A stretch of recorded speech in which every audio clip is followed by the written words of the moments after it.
La couronne suédoise a chuté à son plus bas sur 4 ans contre le dollar jeudi suite à la décision surprenante de la Riksbank de réduire les taux d'intérêt jusqu'à zéro afin de remédier à l'inflation basse.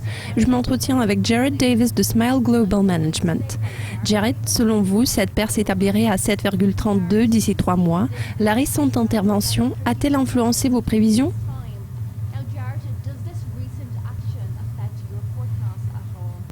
Oui, absolument. Mis à part l'intervention de la Riksbank, il ne faut pas sous-estimer l'impact des mesures prises par la Fed, notamment la fin de son programme du QE. Ils sont sur le point de resserrer leur politique monétaire et s'approchent de la première hausse des taux. Donc, il faut s'attendre à ce que leur politique tourne dans une direction opposée à un rythme beaucoup plus rapide que prévu.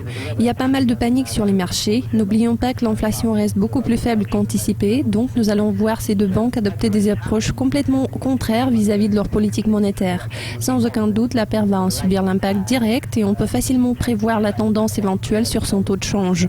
Le dollar va sûrement se renforcer au fur et à mesure que les deux banques ne feront que s'écarter l'une de l'autre via leur politique. Jared, pourriez-vous nous expliquer pourquoi vous trouvez que les actions de la Fed vont pousser le dollar plus haut vers la marque de 7,35 contre la couronne suédoise? La Riksbank va surtout s'orienter vers la politique menée par la BCE. Ils vont espérer que la BCE prendra des mesures efficaces pour relancer l'économie européenne, ce qui aurait un effet d'entraînement positif sur la Suède. Dans de telles circonstances, ils vont sûrement essayer de lâcher le volant au profit d'une attitude attentiste, car de leur côté, ils ont tout fait en rabaissant les taux à zéro. En revanche, la Fed est censée adopter une approche hyperactive. Ils vont annoncer la fin du QE cette semaine et la question suivante qui se pose, c'est de savoir quand est-ce qu'ils ont l'intention de relever les taux. Avec chaque mois qui passe, nous allons nous approcher du timing de la hausse des taux. Tout va dépendre des données américaines qui ont été très positives et tout à fait robustes ces derniers temps. Et il n'y a pas de raison de supposer que ça ne va pas arriver. Avec chaque mois qui passe, l'écart s'élargit, ce qui nous suggère que le dollar va poursuivre son chemin à la hausse vers de nouveaux sommets.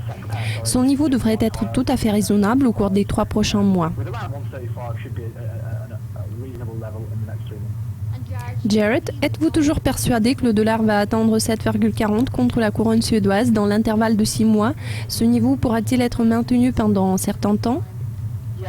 En général, ça va dépendre de la politique de la Fed, notamment de l'agressivité de la hausse des taux.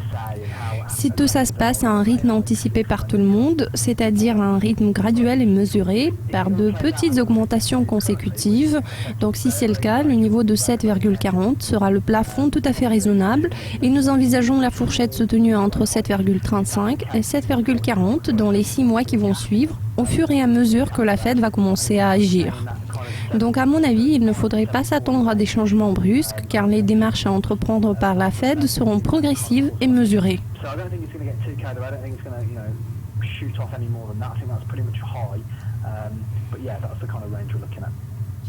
Jared, merci beaucoup de votre temps aujourd'hui. Chers spectateurs, restez à l'affût et ne ratez pas une nouvelle édition des prévisions vendredi. À très bientôt.